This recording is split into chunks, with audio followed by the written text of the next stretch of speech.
live and in person.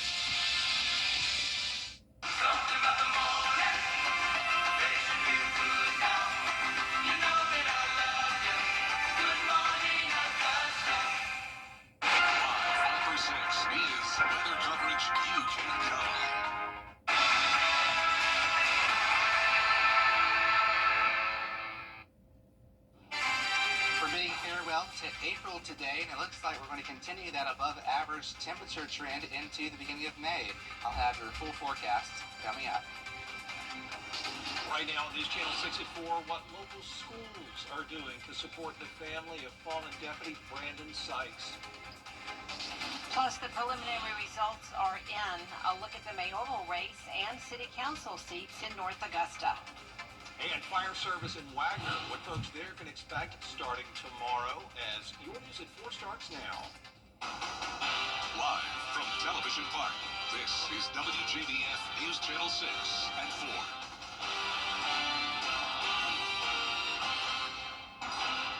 Hello, everybody. I'm Brad Means. And I'm Jenny Montgomery. Thank you for joining us.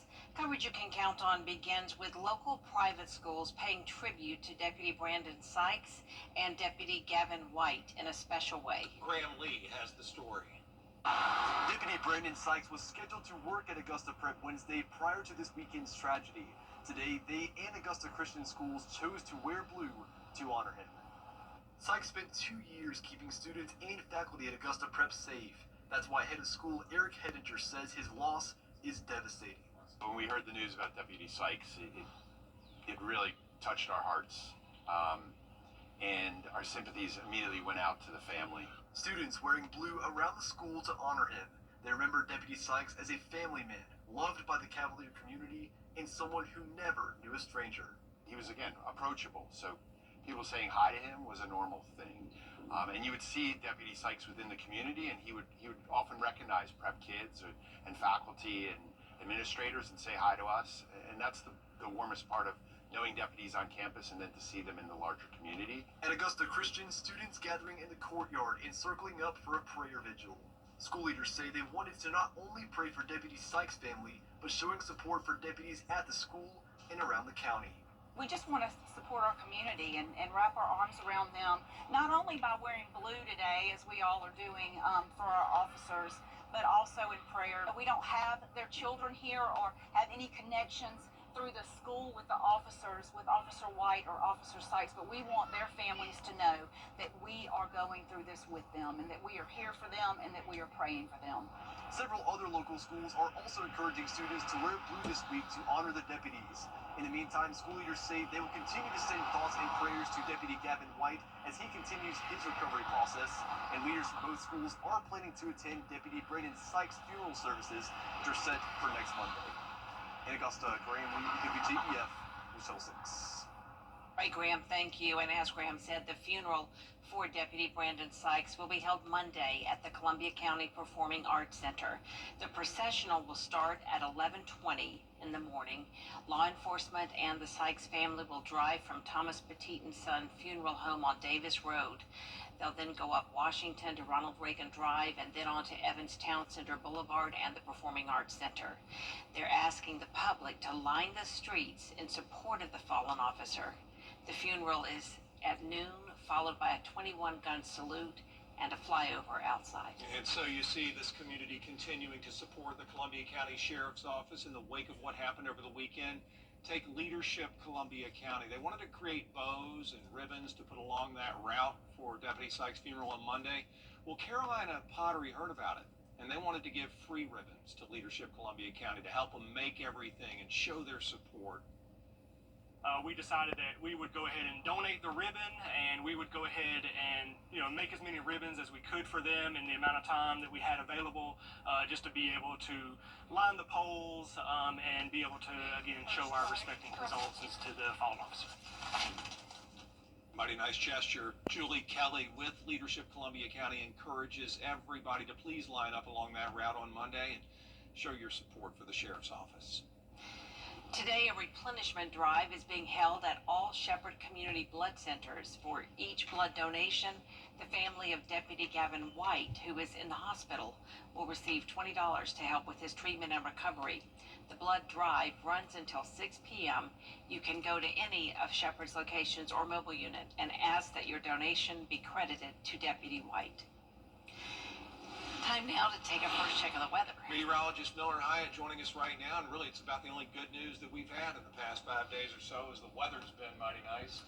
Yes, it has, Brad and Jenny. Very summer-like here, and today's the final day of April, and we're going to begin May tomorrow with much of the same here, with very warm temperatures in the upper 80s. So here's a live look at the Momentum Center in Aiken. We're soaking up the sun today, that's for sure. Many of us are just sitting nice and quiet, maybe some high-level clouds pushing on in, but that's about it. So as far as our temperatures go at this hour, we're looking at temperatures in the 80s, and we're rising to around 88 degrees at this hour. So 87 in Augusta, but it is 88 in Louisville, 83 in Aiken, 86 in McCormick. Dew points is sort of a little bit muggy, but they're not oppressive, around 60, but they are going to be lowering a little bit as we still have high pressure in control. We do have this south wind though around 9 miles per hour. And we're going to stay dry, so even with that high dew point, we're not going to see any rain tonight. Mostly sunny skies through 8 p.m. and then clearing out as we go into the overnight. Temperatures around 70 degrees. So out the door we go tomorrow. It's going to be a beautiful start to May. Temperature-wise, it's going to be very similar to today in the upper 80s with the mostly sunny sky overhead. South wind that will be light, and then going into the evening hours tomorrow, we might see a stray shower or storm, but then things really get going as we go further towards the weekend. And I'll time out those possible storms coming up in your full forecast. Jenny, Brad. Miller, we do appreciate it.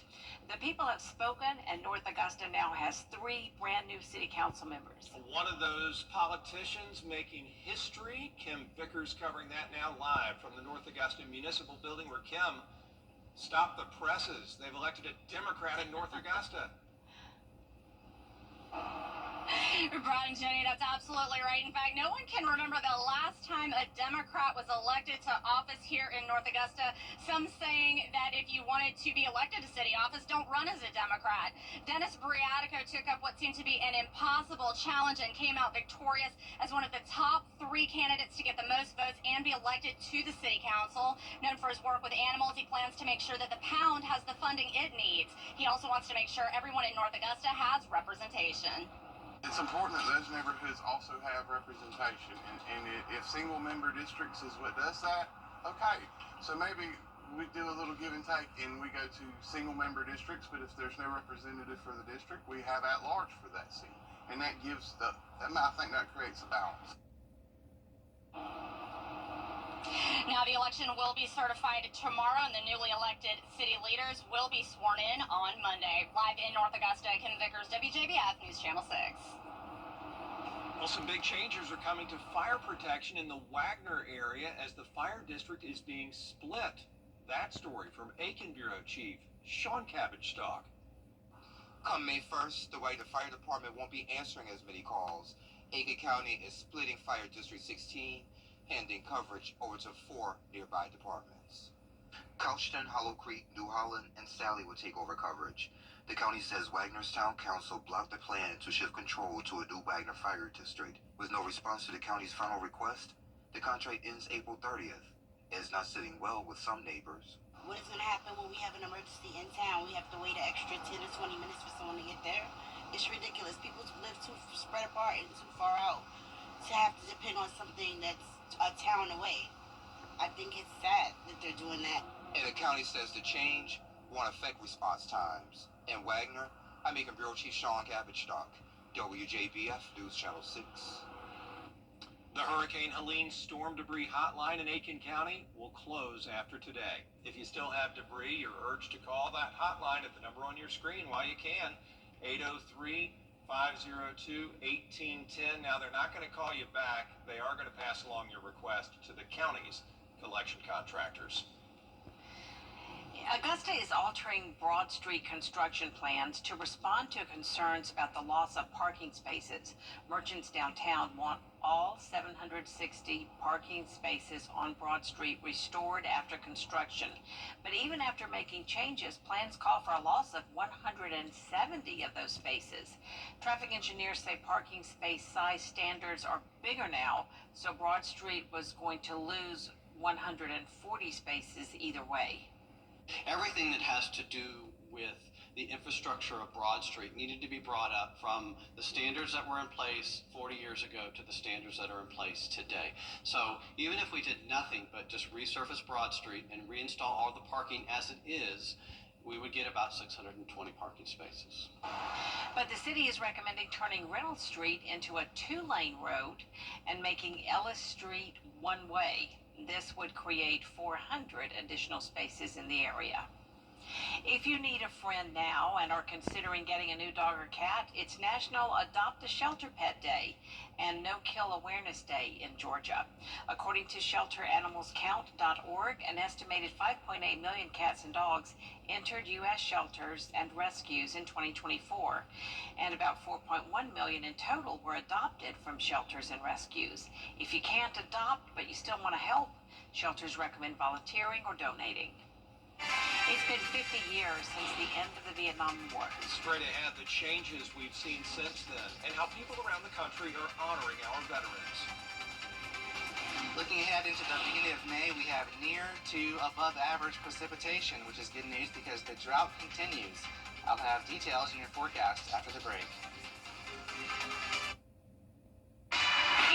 Has fun, y'all. At WJBF's Television Park Productions, our mission is to provide local businesses with top quality video and digital content at an affordable price. With decades of experience, our award-winning creative team will guide you step by step through the creative process, resulting in a successful marketing message for your brand.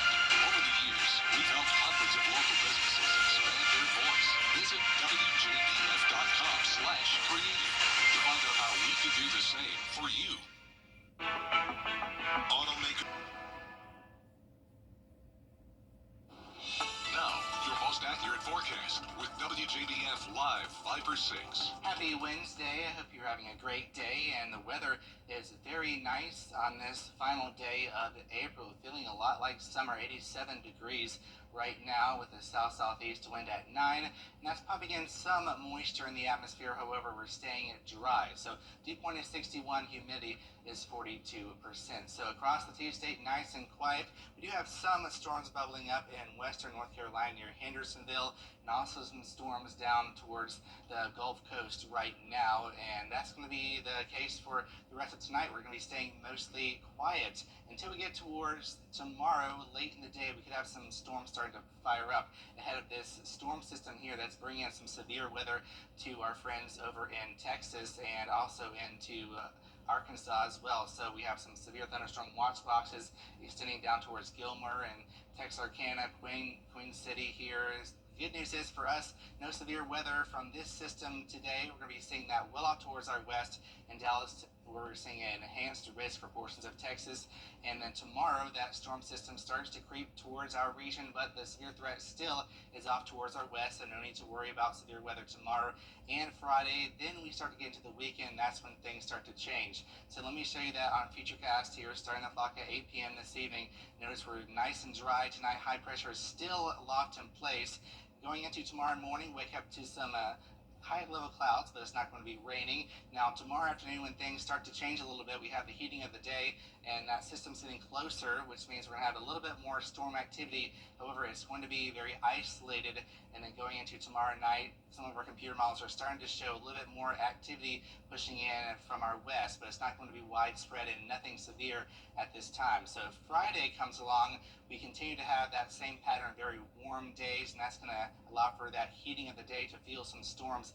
But the good news is Friday doesn't look to be as wet as previously thought, which is good news. So Futurecast for your Thursday, waking up to some clouds across the area, and then going into the afternoon, you'll see some storms start to bubble up, one near Edgefield and then maybe a few more firing up across our South Carolina counties, and then maybe a round coming in from our west. However, that's not going to be widespread. So there is midnight showing that wave of showers, maybe a few moments of thunder going into Friday morning, and then clearing out. And then once again, we have that rinse and repeat pattern with a few pop-up showers and storms. But Friday, really, for the most part, looks a-okay with mostly dry conditions, but it's going to be very warm.